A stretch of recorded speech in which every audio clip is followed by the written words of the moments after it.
बिस्मिल्लाहिर्रहमानिर्रहीम। शौहर बाहर मुल्क था जब मैं हामला हो गई। सास शौहर से मेरी दवाइयों के बहाने ढेरों पैसे मंगवाती और अपनी शादीशुदा बेटियों को दे देती। यूं ही साल गुजर गया और दवाई और अच्छा खाना ना मिलने की वजह से मेरा बच्चा पैदा होते ही मर गया। और सास ने शौहर को कह दिया कि तेरी बीवी में ऐब था, इसीलिए बच्चा मर गया। मैंने उस वक्त सब्र के घूंट पिए और इंसाफ अल्लाह पर छोड़ दिया। 2 दिन बाद ही सास की दोनों बेटियां रोती हुई मैके आई। और फिर, क्यों रो रही हो पगली? मैं दूसरे जहां थोड़े जा रहा हूं। हनीफ ने मेरे रोने से उकताकर कहा तो मैंने जल्दी से अपना हाथ उसके होंठों पर रख दिया। अल्लाह ना करे, कैसी बातें कर रहे हो? मेरे चेहरे पर घबराहट देखकर उसका दिल पसीज गया। देख, मेरी बात सुन। इतना अच्छा मौका किसी किसी को मिला करता है और मेरी किस्मत तेरे इस घर में कदम रखने की वजह से बदली है। अब मैं इतना अच्छा मौका हाथ से गंवा दूं क्या? तो आज का नहीं बल्कि कल का सोच।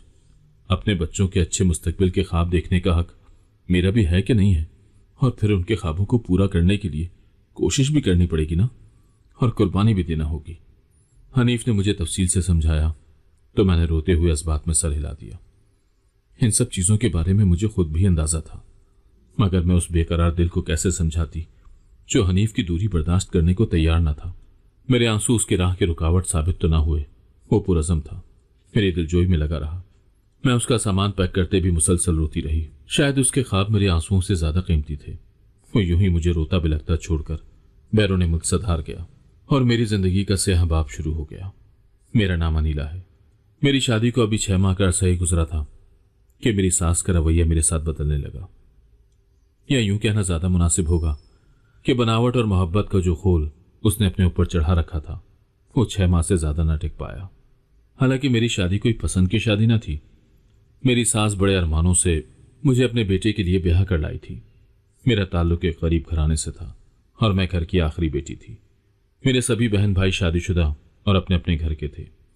मेरे दोनों भाई तो शादी के चंद माह बाद ही अम्मा अब्बा को छोड़कर चले गए, जबकि मेरी दोनों बड़ी बहनें दूर दराज के शहरों में आबाद थीं।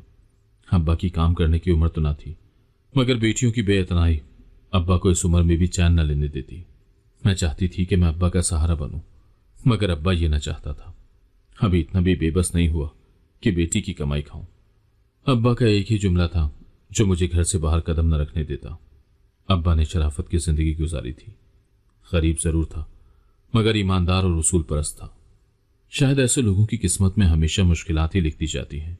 मैं जानती थी कि अब्बा कभी भी मेरे काम करने से खुश न होगा और मैं अब्बा को दुखी न करना चाहती थी। अम्मा की मौत से जहां मुझे गहरा सदमा पहुंचा, वहीं अब्बा भी टूट कर रह गया। अब तो अब्बा पर मेरी शादी की धुन सवार हो गई थी। जो भी जैसा भी रिश्ता आता, अब्बा हाँ करने में देर न लगाता। मगर हनीफ का रिश्ता आने पर मेरे साथ साथ अब्बा भी हैरान रह गया। ये लोग हमारे शहर के थे, मगर इनके हालात हमारे मुकाबले में बेहतर थे। फिर हनीफ अच्छी शक्लो सूरत का मालिक था, जबकि मैं आम सी शक्लो सूरत रखती थी। मुझ में इतना कुछ खास ना था, और फिर गुर्बत ने तो रही सही कसर भी पूरी कर रखी थी। हनीफ का रिश्ता अब्बा के लिए किसी नेमत से कम ना था। अब्बा को ऐसे रिश्ते की उम्मीद तक ना थी, लिहाजा अब्बा ने झट मंगनी और पट ब्याह से काम लिया और मुझे रुखसत कर दिया। अब्बा ने जहेज के नाम पर मुझे चंद चीजें ही दी थी। कुछ सामान मेरे बहन भाइयों ने जैसे तैसे करके मुझे तोहफतन दिया था। अब्बा से बिछड़ने का दुख एक तरफ, इस बात की तकलीफ ज्यादा थी कि अब्बा मेरी शादी के बाद बिल्कुल अकेला रह जाएगा। बड़े भाई ने झूठे मुंह अब्बा को पूछ लिया था कि अब तुम मेरे घर चलकर रहो, मगर अब्बा ने साफ इनकार कर दिया कि तुम लोगों के बगैर गुजर रही है, आगे भी गुजर जाएगी। मैं अपने घर में ही रहूंगा। मैं दिल से चाहती थी कि अब्बा किसी भाई के साथ चला जाए, मगर जानती थी कि ऐसा मुमकिन नहीं है। अब्बा अपनी बात से पीछे हटने वाला नहीं। मैं हनीफ के साथ रुखसत होकर चली आई। मेरे ससुराल में एक कंवारी नंद मौजूद थी, जबकि एक नंद शादीशुदा थी। मेरे ससुर हयात न थे, जबकि घर पर सास की हुक्मरानी थी। हनीफ ड्राइवर था। वो कंपनी की बस चलाया करता और सारी तनख्वाह लाकर अपनी माँ के हाथ पर रख देता। हनीफ की माँ घर का खर्चा चलाती और बाकी की रकम अपनी बेटी की शादी के लिए बचा कर रख लेती। मैं अपनी सास की एहसानमंद थी कि उसने मुझ जैसी लड़की को अपनी बेटी के लिए पसंद किया था, लिहाजा मैं अपनी सास की खिदमत में पेश पेश रहती। हनीफ एक अच्छा शौहर साबित हुआ था। वो मेरा बहुत ख्याल रखता। चंद दिनों में ही हम एक दूसरे के इतना करीब आ गए कि अब एक दूसरे के बगैर हमारा दिन ही ना गुजरता। मेरी सास को हनीफ का मुझे यूं तकना और मेरा ख्याल रखना एक आंख ना पाता। हनीफ अपनी माँ बहन के सामने भी मोहब्बत दिखलाने में बाज ना आता। मेरे पास ही बैठ जाओ। वो खाना खाते हुए हाथ पकड़कर मुझे अपने पास ही बिठा लेता तो मैं शर्मा जाती। ये प्यार मोहब्बत के इजहार अपने कमरे में किया कर। घर में जवान बहन मौजूद है। मेरी सास भी टोकने से बाज ना आती, मगर हनीफ को तो जैसे कोई परवाह ही न थी। अरे अम्मा बीवी है मेरी, कोई गैर थोड़ी है। वो हंसकर अपनी माँ की बात टाल दिया करता तो उसकी माँ के माथे पर तेवरियां पड़ जाती। उसे शायद इतनी उम्मीद न थी कि हनीफ मुझे इतना चाहने लगेगा। दरअसल ये बात मुझे बाद में समझ आई थी कि मुझे हनीफ के लिए पसंद करने का मकसद यही था कि हनीफ मुझे घास न डालेगा और हमेशा अपनी माँ और बहनों की मोहब्बत का दम ही भरता रहेगा।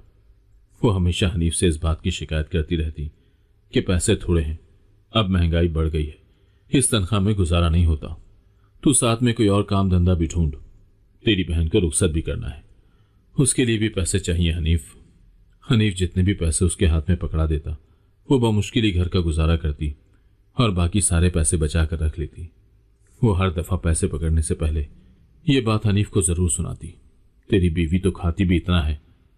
वो मुझे देखकर सुनाती तो मैं शर्म से पानी पानी हो जाती। मेरी सास मेरे शौहर की मौजूदगी में तो मुझे कुछ भी ना कहती और अपनी जबान बंद रखती, मगर मेरे शौहर के काम पर जाते ही वो मुझे जली कटी बातें सुनाती रहती। मेरे हर काम में ऐब निकालती। मैं भी चुपचाप बर्दाश्त कर लेती। मेरे पास वापस जाने का कौन सा कोई ठिकाना था जो उसे पलटकर जवाब देती। मैं जानती थी कि हनीफ अपनी माँ का कितना एहतराम किया करता था। अगर वो हनीफ को मेरी शिकायत लगाती तो हनीफ भी मेरे खिलाफ हो जाता और मैं नहीं चाहती थी कि मेरे शौहर के दिल में मेरे लिए शिकायत पैदा हो।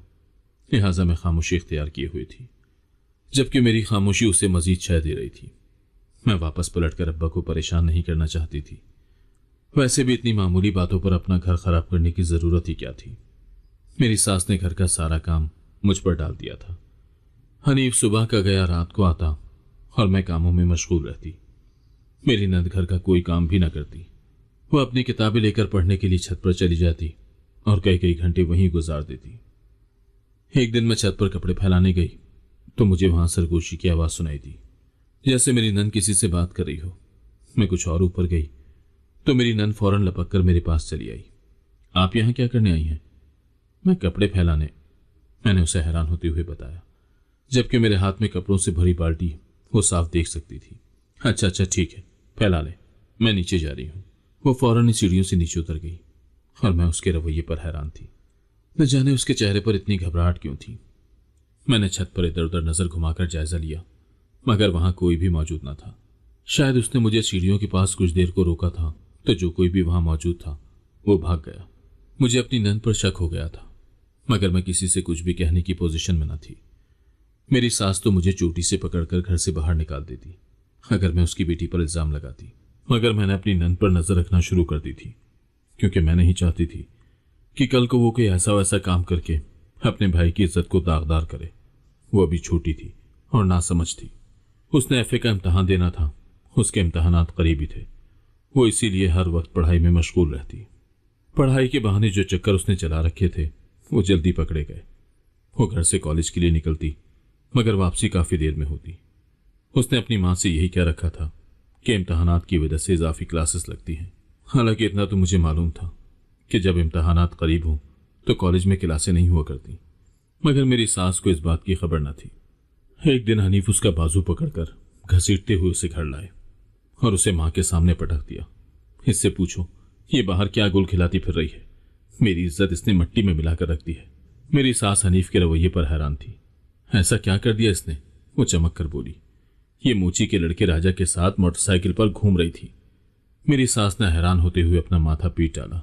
अरे मनूस, तुझे वो मोची का लड़का ही मिला था? मैं तो पहले ही जानती थी कि वो छत पर छुप छुप कर किसी से मिला करती थी, मगर मैंने ये बात किसी को न बताई थी। अब मैं समझ गई थी कि छत पर आने वाला वो लड़का राजा ही था। वो हमारे मोहल्ले में ही रहा करता, जो एक नंबर का आवारा और लफंगा था। वो मोटी चेन डाले और कमीज के आगे के बटन खोले सारा दिन आवारा फिरता रहता।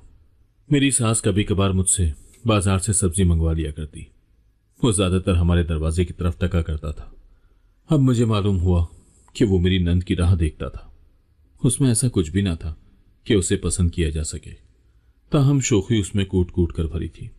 शायद मेरी नंद को वो शोखी ही भाग गई थी। वो मुझसे शादी करना चाहता है अम्मा, वो चीख कर बोली। तो मैं उसकी जरूरत पर हैरान रह गई। हनीफ का बस न चल रहा था कि वो उसे जान से ही मार डाले। अगर मेरी सास बीच में ना होती तो शायद वो ये कर भी गुजरता। मैं उस मोची के लड़के से इसकी शादी ना करूंगा। अम्मा इसे साफ साफ बता दे और समझा दे कि आइंदा ये घर से बाहर कदम ना निकालेगी। जितनी पढ़ाई होनी थी हो गई, आगे ये पढ़ने का नाम न ले, बल्कि इसका रिश्ता ढूंढकर इसे रुखसत करने की करो। हनीफ ने अपना फैसला साफ सुना दिया तो मेरी सास ने इस बात में सर हिला दिया। हाँ ठीक कह रहा है तू, मैं ढूंढती हूं इसका रिश्ता। अरे कमबख्त हमारी नाक कटवाएगी क्या? उस मोची के लड़के से ब्याह रचाकर हमारी इज्जत मलिया मेट कर देगी।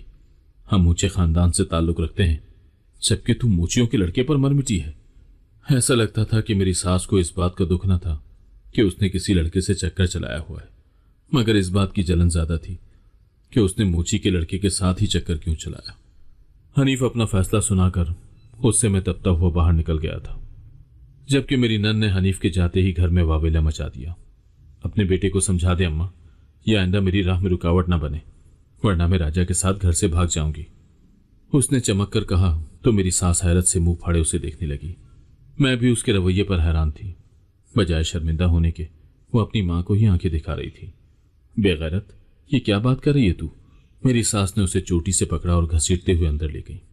अंदर से उसकी चीखों पुकार की आवाजें साफ सुनाई दे रही थी।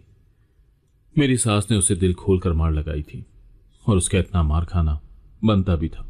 अगली सुबह घर पर कयामत ही टूटी थी। मेरी नंद शाजिया घर से गायब थी, जबकि अपनी मां का जेवर भी साथ ही ले गई थी। मेरी सास ने अपने सीने पर हाथ रखकर बैंड डालना शुरू कर दिए। हनीफ और मैं परेशानी से कमरे से बाहर आए थे। अलमारी का सारा सामान बिखरा हुआ था। घर में चोरी हो गई क्या? मैं परेशानी से बोली। तेरी बहन मेरा जेवर चुराकर रातों रात घर से भाग गई है। मेरी सास ने हनीफ की तरफ देखते हुए कहा तो वो हक्का बक्का रह गया। मैं उसे जान से मार डालूंगा। अम्मा, मैंने उसे पहले ही समझाया था कि घर से बाहर कदम ना निकाले। तेरी इसी धमकी की वजह से तो वो घर छोड़कर भागी है। वो घर में कहां टिकने वाली थी? तुझे उसके साथ ऐसा सुलूक नहीं करना चाहिए था। मेरी सास ने मेरे शौहर को ही मोरूद इल्जाम ठहराया। वो हैरान था। ये क्या कह रही है अम्मा तू? उसकी ऐसी हरकतों के बाद भी तू उसका साथ दे रही है। मैं ऐसा सुलूक ना करता तो क्या उसे प्यार से समझाता? वो प्यार से समझने के काबिल थी ही कहां। अब तू ही देख ले उसने कैसी हरकत की है। अब जा उसे ढूंढ कर ला, इससे पहले कि सारे मोहल्ले को पता चले और हमारे मुंह काले हों। मुंह तो काला करके चली गई अम्मा, अब ढूंढ कर लाने का भी क्या फायदा? जहां गई है जाने दो उसे, खुद ही अकल ठिकाने आ जाएगी। मैं कहती हूं हनीफ, तू अभी के अभी उसके पीछे जा और उस राजा को गर्दन से पकड़ मेरी बेटी को वापस ले आ। मैं कुछ नहीं जानती, इससे पहले कि सब रिश्तेदारों को खबर हो। अपनी शादीशुदा बहन का ही सोच, उसके ससुराल वाले उसे ताने दे देकर मार डालेंगे। मैं उन दोनों को ही जान से मार डालूंगा अम्मा, मैं बता रहा हूं। मैं उस राजा को ना छोड़ूंगा। हनीफ गुस्से में तनकता हुआ निकला तो मैं उसके पीछे भागी थी। मैं नहीं चाहती थी कि वो नाहक अपने हाथों पर दो खून ले बैठे। शाजिया जल्दी हनीफ की पकड़ में आ गई थी, जबकि राजा अपनी जान बचाकर भाग गया। वो दोनों कोर्ट मैरिज करने के लिए घर से निकले थे, लेकिन हनीफ की नजरों से छुप ना पाए। हनीफ शाजिया को घसीटता हुआ घर लाया और मां के सामने फेंक दिया। वो फौरन अपनी मां के पीछे छुप गई। अम्मा, इसका आज ही निकाह कर दे, इसको रुखसत कर। उसकी मां ने अपनी बेटी को ले जाकर कमरे में बंद कर दिया। मैं देखती हूं, करती हूं कुछ। मेरी सास ने फौरन ही अपनी बड़ी बेटी को बुलाया और उसे सारी सूरत हाल समझाई। तेरी सास तेरे देवर के लिए रिश्ता ढूंढ रही है, तू उससे बात कर कि वो इस लड़की को यहां से ब्याह कर ले जाए। मेरी सास ने अपनी बेटी को कहा तो उसने इस बात में सर हिला दिया। मैं आज ही अपने शौहर से बात करती हूं कि वो साजिद का रिश्ता शाजिया से डलवा दे। अम्मा देख, मैंने तेरा कितना बड़ा काम करवा दिया, अब तो मुझे भी खुश कर देना। मैं पूरे 5 जोड़े लूंगी। मेरी बड़ी नन ने मेरी सास को कहा तो वो खुशी से सर हिलाने लगी। हाँ हाँ, क्यों नहीं, 5 तो क्या, मैं तो पूरे 10 जोड़े भी बनाकर दूं तो भी कम है। शाजिया का रिश्ता मेरी बड़ी नन के देवर से ही तय पा गया था। उन्हें शादी की जल्दी थी क्योंकि उनकी तरफ से तमाम तैयारियां मुकम्मल थी, लिहाजा मेरी सास ने भी शादी की तैयारियां शुरू कर दी। मैं अपनी नंद का जहेज देखकर हैरान थी। ऐसी क्या चीज ना थी जो मेरी सास ने उसको ना दी थी। पूरा घर ही उसके जहेज से भर गया था। वो भी इतनी नई नई चीजें और कपड़े जूते देखकर बहल गई थी और चुपचाप रुखसत होकर अपने शौहर के संग चली गई। मेरी सास और मेरा शौहर दोनों ही खुश थे कि चलो उनकी इज्जत बच गई और उनकी बेटी खैर खैरियत से अपने घर की हो गई। मैं अपनी नंद की शादी के कामों में बुरी तरह से उलझी हुई थी, लिहाजा मुझे अपनी सेहत की फिक्र करने का बिल्कुल भी वक्त न मिला। मेरी सास और नंदे खुद तो सारा दिन कमरे में बंद रहती, न जाने क्या बातें करती रहती थी, जबकि मैं कामों में उलझी रहती। नंद की शादी खैर वाफियत से अंजाम पाई तो मुझे अपनी तबीयत खराब महसूस हुई। मैंने फौरन ही जाकर डॉक्टर को चेक करवाया तो मेरी उम्मीद के मुताबिक डॉक्टर ने मुझे खुशखबरी सुना दी। मैं और हनीफ दोनों ही बेइंतहा खुश थे। अल्लाह जल्द ही हमें खुशखबरी से नवाजने वाला था। हनीफ की खुशी का भी कोई ठिकाना न था। बच्चे की खबर मिलने के अगले ही दिन वो खुशी खुशी घर वापस लौटा था। देखा, हमारा होने वाला बच्चा हमारे लिए कितना खुशकिस्मत साबित हुआ है। मेरा बरसों से रुका हुआ काम बन गया। मैं बैरूने मुल्क जाने की मुसलसल कोशिश में था और अब मेरा काम इतनी आसानी से हो गया कि मैं खुद हैरान हूं। उसने मुझे खबर सुनाई तो मैं हैरान होकर उसे देखने लगी। हमारे अच्छे मुस्तकबिल की खातिर हमें ये इम्तहान पार करना ही होगा। मैंने हनीफ को रोकने की बहुत कोशिश की कि मैं इतने पर ही खुश और मुतमईन हूं और ना ही मुझे ज्यादा की तमन्ना है और ना चाह। अब्बा के घर में तो मैंने इससे भी मुश्किल तरीन हालात में गुजारा किया था, मगर हनीफ मानने को तैयार न था। तेरे ख्वाब ना होंगे मगर मेरे हैं। अपने बच्चे के मुस्तकबिल के हवाले से मैंने बहुत से ख्वाब देख रखे हैं। तू मेरे उन ख्वाबों को पूरा करने के लिए रुकावट साबित ना हो। तू बस दुआ कर, मैं जल्द ही लौट आऊंगा। वो मुझे रोता बिलखता छोड़कर बैरूने मुल्क से धार गया। हनीफ के जाने के बाद मेरी आजमाइश सही मायनों में शुरू हुई थी। मैं एक तो उसके जाने के गम से ही हलकान थी, मुझे हर पल उसकी याद सताती। दूसरा, मेरी सास मुझे चैन से बैठने ही ना देती। हनीफ ने चंद माह बाद ही पैसे भेजने शुरू कर दिए थे, मगर वो सारे के सारे पैसे मेरी सास के हाथ में आते और वो अपनी पोटली में कहीं गायब कर लेती। घर का खर्चा पहले से भी ज्यादा तंगी के साथ गुजर रहा था। वो खाने पीने के लिए राशन तक ना मंगवाती, जबकि मुझे ऐसी हालत में खाने पीने की कितनी जरूरत थी। मैं फिर भी उसके डर से चोरी छुपे खाया करती, मगर अब तो फ्रिज में कुछ भी मौजूद ना होता। अक्सर पकाने के लिए कोई सब्जी दाल भी मौजूद ना होती। वो खुद तो चप्पल पहनकर सुबह सवेरे निकल जाती और रात गए वापस लौटती, जबकि मैं घर में सारा दिन सूखी रोटी खाकर गुजारा करती। वो हर दूसरे तीसरे दिन अपनी बेटियों के ससुराल पहुंच जाती और जाते हुए उनके लिए फल फ्रूट के साथ साथ खाने पीने की कई चीजें ले जाती। बाकी के पैसे भी उनके हाथ पर रख कर आया करती। अक्सर उसकी बेटियां यहां मौजूद होती तो वो अनवा अक़साम के खाने पकवाती और बाजार से कई चीजें मंगवाती, जबकि मुझे सिर्फ बचा कुचा खाने को मिलता। बड़ी नंद की बातों से मुझे अंदाजा हुआ कि मेरी सास उन पर बेदरेक पैसा लुटाया करती थी। मेरी छोटी नंद भी अब मुझे बज़ाहिर खुश मालूम होती। वो तीनों कमरा बंद करके बैठ जाती और खाने पीने की चीजें मंगवाती रहती, जबकि मैं बाहर खाली पेट इधर उधर भटकती रहती। मेरी सास दवाइयों के नाम पर मेरे शौहर से पैसे मंगवाती। अरे भाई, अब खर्चे कितने बढ़ गए हैं। अस्पतालों के चक्कर लगाना कौन सा आसान काम है। इस कदर महंगाई है, फिर डॉक्टर की फीस भी इतनी है। उसको तो वैसे भी कई तरह के मसले लाहक हैं, लिहाजा उसको ज्यादा इलाज की जरूरत पड़ती है। मेरी सास फोन पर मेरे शौहर से कहती तो मैं चुपचाप सुनती रहती। वो मेरी भी हनीफ से बात करवा देती और साथ ही मौजूद मुझे घूरती रहती कि मैं अपने मुंह से एक लफ्ज भी ना निकालूं। मैं वैसे भी हनीफ को परेशान नहीं करना चाहती थी, लिहाजा मैं उसे सब अच्छा कहकर मुतमईन कर दिया करती। मुझे एहसास था कि वो परदेश में हमारे खातिर कितनी मेहनत कर रहा था।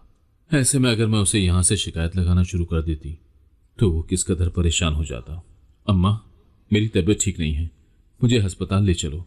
मैंने अपनी सास से सुबह से कोई 3-4 दफा कहा था, मगर वो फिर टाल गई। हाँ, अभी थोड़ी देर में चलते हैं, मेरे सर में दर्द हो रहा है। वो पांव पसार के लेट गई तो मैं मायूसी से पलट आई। मुझे सुबह से अपनी तबीयत गिरी हुई महसूस हो रही थी, जबकि पेट में हरकत ना होने के बराबर थी। बिलाखिर शाम गए, मेरी सास को मुझ पर तरस आ ही गया और मुझे अस्पताल ले गई। आपके बच्चे की मौत को 2 दिन गुजर चुके हैं। डॉक्टर ने रूह फरसा खबर मुझे सुनाई तो मैं हैरान नजरों से उसे देखने लगी। ये आप क्या कह रही हैं? मेरा दिल धक से रह गया और मेरे मुंह से अल्फाज अदा न हुए। बीबी, अगर कुछ देर और ना आती तो जहर फैल जाता और तुम्हारी जान बचाना भी मुश्किल होता। तुम लोग ना तो अपना ख्याल रखते हो, ना अपने होने वाले बच्चे का। उसने मुझे ही बेनुकुत सुना दी तो मेरी आंखों में आंसू भर आए। मैंने शिकवा कुना नजरों से अपनी सास की तरफ देखा तो वो इधर उधर देखने लगी। कोई बात नहीं, ऐसा होता है, पहले पहले बच्चे की दफा इतना पता नहीं चलता। अल्लाह की रजा इसी में ही थी। डॉक्टर ने मुझे अस्पताल में दाखिल कर लिया। मेरा रो रो कर बुरा हाल था। मेरा बच्चा मेरी बाहों में आने से पहले ही मुझसे रूठ कर चल दिया था। मैं उसका सही तरह से ख्याल ना रख पाई थी। मुझे खाना पीना खुद पूरा न मिलता था। ऐसी हालत में बच्चे की नशोनुमा कैसे हो पाती। मेरी सास को तो जैसे कोई फर्क ही ना पड़ा था। मैं सारे रास्ते मुसलसल रोती आई थी। इसमें इतना रोने वाली कौन सी बात है? अभी बच्चा पैदा कौन सा हुआ था? अल्लाह दोबारा खुशखबरी सुना देगा। मायूस होने की जरूरत नहीं है, वो सख्त लहजे में बोली। तो मैं चुपचाप सह गई। मैं नहीं जानती थी कि यह खबर मैं हनीफ को कैसे सुनाऊंगी, मगर मेरी सास ने मुझे ये मौका दिया ही नहीं। उसने खुद ही हनीफ को कह दिया कि तेरी बीवी में ऐब था, इसीलिए बच्चा मर गया। मैं अपनी सास के रवैये पर हैरान थी, मगर मैं सह गई। मैंने उसे एक लफ्ज न कहा और सब कुछ अल्लाह की रजा पर छोड़ दिया। मैंने अल्लाह से अपने बच्चे की मौत का शिकवा न किया, बल्कि उससे दुआ मांगी कि वो मुझे जल्द से जल्द दोबारा से खुशखबरी सुना दे, ताकि मैं अपने बच्चे को अपनी बाहों में लेकर खेल सकूं और उसके माथे को चूम सकूं। मेरी सास ने मुझे 2 दिन भी आराम करने ना दिया और घर के कामकाज के लिए उठा दिया। दरवाजे पर मुसलसल दस्तक की आवाज पर मैं दरवाजा खोलने के लिए आगे बढ़ी। जो ही मैंने दरवाजा खोला तो मैं चौंक गई। मेरी दोनों नंदें बाहर खड़ी ज़ारो कतार रो रही थी। वो रोते हुए अंदर चली आई। अम्मा, अम्मा कहाँ हो तुम? हम लुट गए, हम बर्बाद हो गए। वो सहन में खड़े होकर वावेला करने लगी। उनकी माँ फौरन लपक कर बाहर आई। ऐसा क्या हो गया? वो सीने पर हाथ मारकर बोली। तो मेरी बड़ी नंद ने कहा, हमारे शौहरों ने हमें तलाक देकर घर से निकाल दिया है, जबकि मेरे बच्चे भी रख लिए। वो रोते रोते जमीन पर बैठ गई तो मेरी सास फौरन उसको उठाने को दौड़ी। ये क्या कह रही है तू? ऐसा क्यों कर हो गया? अम्मा, ये मनहूस शाजिया बाज ना आई थी। ये फिर उस राजा से मुलाकातें कर रही थी। एक रात छत पर उससे मिलती पकड़ी गई। इसके शौहर ने इसको मारा और सच उगलवा लिया। इसने बता दिया कि ये शादी से पहले उसके साथ घर से भागी थी और उससे शादी करने वाली थी। इसके शौहर ने इसे बदकिरदार कहकर तलाक दे दी। मैं इसकी हिमायत में बोली तो मेरे शौहर ने मुझे भी तलाक दे दी कि तुम दोनों बहनें ही बदकिरदार हो और इसका चक्कर तो शादी से पहले ही चल रहा था, तो तूने हमें धोखा दिया और अपनी बदकिरदार बहन की शादी मेरे भाई से करवा दी। मेरी सास अपना सीना पीट कर रोने लगी। ये क्या किया तूने हरामखोर? तुझे जब इज्जत से ब्याह दिया था तो निभा तो लेती। मेरी सास ने मेरी छोटी नंद को मारना शुरू कर दिया। वो अपने आप को बचाती हुई बोली, अम्मा, वो राजा मुझे ब्लैकमेल कर रहा था। वो कहता था कि अगर तू मुझसे मिलने ना आई तो मैं तेरी सारी तस्वीरें जो मेरे पास महफूज हैं वो तेरे शौहर को भेज दूंगा। मैं तो सिर्फ इस डर से उससे मिलने गई थी, जबकि मैं तो अपने शौहर के साथ बहुत खुश थी। मुझे राजा की असलियत का अंदाजा हो गया था, मगर मुझे अपने शौहर से बात छुपाने के लिए उससे मिलने के लिए जाना पड़ा था। राजा ने मेरे शौहर को पहले ही बाखबर कर दिया था कि तेरी बीवी का चक्कर मेरे साथ है और वो मुझसे मिलने छत पर आएगी। तभी तो मेरा शौहर छत पर चला आया था। ये सब राजा ने पूरी मंसूबाबंदी के साथ किया है। अम्मा, मेरे बच्चे मुझसे छूट गए। उन्होंने मेरे बच्चे भी रख लिए और अब मुझसे उन्हें कभी मिलने भी न देंगे। मैं तो बेकसूर मारी गई। मेरा क्या कसूर था अम्मा? मैंने ऐसा क्या किया था जिसकी सजा मुझे मिली? अम्मा, तू मुझे बता। मेरी बड़ी नंद का रो रोकर बुरा हाल था, जबकि मेरी सास सोच में गुम थी। तेरा कसूर नहीं था मेरी बच्ची, ये मकाफात अमल है। मेरे गुनाह तेरे लुटने के बायस बन गए। मैंने किसी की बेटी के साथ इंतहाई बुरा सलूक किया और इसका बच्चा भी जान से मार दिया। मैं इसके बच्चे की कातिल बन गई। इसीलिए मेरे रब ने मुझे दिखाया कि इस दुनिया में फिरौन बनने की क्या सजा होती है। मेरी सास रोते हुए बोली तो मैं हैरान रह गई। मुझे उम्मीद नहीं थी कि वो इतनी जल्दी ये सब कबूल कर लेगी। मैंने तो रब की रजा की खातिर सब कुछ चुपचाप बर्दाश्त कर लिया था।